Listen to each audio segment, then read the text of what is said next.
Uttarandhra tiger Uttarandhra ప్రజలందరూ కూడా ఎంతో ప్రేమగా పిలుచుకునే తాతాజీ అని పిలుచుకునే చింతకాయల అయ్యన్న పాత్రుడు గారిని రెండోసారి శాసనసభ్యురాలుగా వచ్చి అధ్యక్షాన్ని పిలుచుకునే ఒక మంచి అవకాశం కలుగజేసినందుకు గౌరవ ముఖ్యమంత్రి నారా చంద్రబాబు నాయుడు గారికి, ఉప ముఖ్యమంత్రి పవన్ కళ్యాణ్ గారికి, అదేవిధంగా నారా లోకేష్ గారికి, బీజేపీ నాయకులకి అందరికీ కూడా పేరు పేరున ధన్యవాదాలు.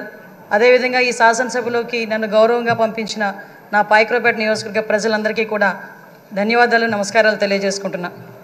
7 సార్లు ఎమ్మెల్యే, 5 సార్లు మంత్రి, 1 సారి ఎంపీ, ఇన్నిసార్లు రాజకీయ జీవితం గడిపినా కూడా ఎక్కడా కూడా భూతద్దం పెట్టి ఎతికినా కూడా ఒక మచ్చ కూడా కనిపించక, కేసు పెట్టాలని ప్రయత్నం చేసినా కూడా ఏమీ కనబడక, నిర్భయ యాక్ట్లు పెట్టుకునే స్థాయికి దిగజారిన ఆ గవర్నమెంట్లో కూడా ఎదురుడి నిలబడిన ధీరుడు మా అయ్యన్న పాత్రుడు గారు, మా తాతాజీ గారు. అటువంటి వ్యక్తిని ఈరోజు స్పీకర్ స్థానంలో కూర్చొని ఈరోజు ఎంతోమంది ఎమ్మెల్యేలకి మార్గదర్శకంగా కూర్చోబెట్టినందుకు నిజంగా అందరికీ కూడా, ఇక్కడ ఉన్న వాళ్ళందరికీ కూడా పేరు పేరున నేను ధన్యవాదాలు, నమస్కారాలు తెలియజేసుకోవాలి.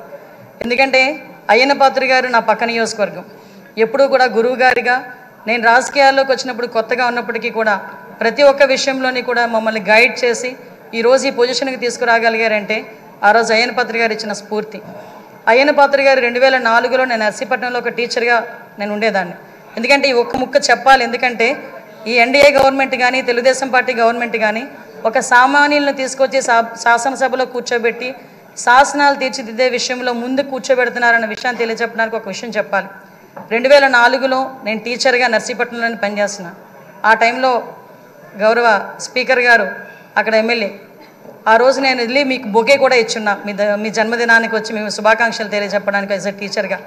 మళ్ళీ ఈరోజు ఇక్కడ కూర్చొని ఒక శాసనసభలో ఒక మంత్రిగా, ఒక స్పీకర్గా మీకు ధన్యవాదాలు తెలియజేసుకునే ఒక మంచి అవకాశం ఇచ్చినందుకు తెలుగుదేశం పార్టీ అధినేతగా చంద్రబాబు నాయుడు గారికి అందరి తరపున నేను ధన్యవాదాలు, నమస్కారాలు తెలియజేసుకోవాలి. ముఖ్యంగా మీరు చాలామంది ఇప్పుడు చెప్పారు, 40 సంవత్సరాల సుదీర్ఘ రాజకీయ చరిత్ర, ఎక్కడా కూడా మచ్చలేదు, ఎన్నో పోర్ట్ఫోలియోలు చేశారు, ఎంపీగా చేశారు. అతి ముఖ్యంగా ఒక సామాన్యుడికి అతి దగ్గరగా ఉండి కార్యకర్తకి భరోసాగా నిలబడి అయ్యన్న పాత్రుడు అంటే ఒక బ్రాండ్గా నిల్చున్న వ్యక్తి మీరు. ఇవన్నీ జరగడమే కాకుండా మొన్న 2019 అంటే ఇంతవరకు మనం ఎంతవరకు పనిచేసామనేది ఒక ఎత్తు అయితే 2019 నుంచి 2024 వరకు ఉన్న పీరియడ్ని మనం ఒక బ్లాక్ పీరియడ్ కింద తీసుకోవాలి రాజకీయ చరిత్రలోనే.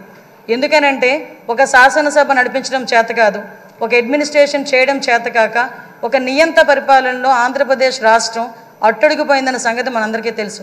చాలా సందర్భాల్లో తమరితో కూర్చునేటప్పుడు కూడా నేను ఇన్ని సంవత్సరాలు రాజకీయంలో ఉన్నాను కానీ ఇలాంటి ముఖ్యమంత్రిని చూడలేదు అని ఒక్కొక్క సందర్భంలో మీరు మీ భాషలో చెప్పిన సందర్భాన్ని కూడా ఇక్కడ గుర్తు చేసుకోవాలి. ఎందుకనంటే ఇన్ని సందర్భాలు ఒక ఎత్తు అయితే ఈ 5 సంవత్సరాలు మీరు ఎదుర్కొన్న సమస్యలు, నేను ఈ ఒక్క విషయంలోని కూడా మీ కుటుంబ సభ్యుల్ని కూడా నేను అప్రిషియేట్ చేయాలి సార్. ఎందుకంటే 40 సంవత్సరాల రాజకీయ చరిత్రలో మీరు ఎక్కడా కూడా ఒక మచ్చ లేకుండా మీ రాజకీయ ప్రస్థానం మీరు వెళ్తున్నారంటే అక్కడ మీ సతీమణిగా ఉన్న పద్మావతమ్మ కానీ, మీ కుమారులుగా ఉన్న విజయ్ రాజేష్ గారు కూడా, మా కుటుంబ సభ్యులందరూ కూడా మీకు సపోర్టివ్గా నిలబడ్డాం. లాస్ట్ 5 ఇయర్స్లో మనం చూసుకుంటే విజయ్, రాజేష్, అమ్మ ఈ ముగ్గురు కూడా ఎంతో బాధపడ్డారు. రాజకీయంలో ఉన్నందుకు మనం బాధపడడం, మనం ఆ ప్రాబ్లం ఫేస్ చేయడం అనేది ఒక ఎత్తు అయితే ఎక్కడా కూడా తొనకకుండా వెనకకుండా మీకు సపోర్ట్ చేయటం. ఆఖరికి ఎంత దారుణం అంటే మనవరాల్ని కూడా ఇంట్రాగేట్ చేశారు పోలీసులు వచ్చి. చిన్న పిల్ల 3 సంవత్సరాల పిల్లని కూడా ఇంట్రాగేట్ చేసి ఆ అమ్మాయిని కూడా భయకంపితులను చేశారు. అటువంటి సిచ్యువేషన్లో కూడా ఎక్కడ కూడా కదలలేదు. ఒక చిన్న 6 అడుగుల దూరం అని చూపించి గోడని కూల్చడానికి వందలాది మంది పోలీసులు మీ ఇంటి చుట్టుపక్కల పెట్టినా సార్ ఎక్కడికైనా వెళ్ళండి, జైల్లో పెడితే మళ్ళీ ఇబ్బందులు పడతారేమో అంటే వస్తే అరెస్ట్ చేయని అమ్మా ఏం చేస్తారు, మహా అయితే చచ్చేటప్పుడు కూడా అదే జెండాతో చచ్చిపోతాను తప్పించి ఏ రోజు కూడా జెండా మార్చకుండా నేను నిలబడతాను, అది నా రాజకీయ నైజం అని గర్వంగా చెప్పిన వ్యక్తి మా అయ్యన్న పాత్రుడు గారు. అటువంటి వ్యక్తి ఈరోజు సభా స్పీకర్ స్థానంలో ఉండటం నిజంగా మా అదృష్టంగా నేను భావిస్తున్నా. అదేవిధంగా ఈరోజు ఏదైతే ఇందాక మన నాయకులందరూ కూడా చెప్పున్నారు, లాస్ట్ 5 సంవత్సరాల్లో పరిస్థితి ఎలా ఉందంటే ఇంకొక విషయం ఇక్కడ చెప్పాలి సార్.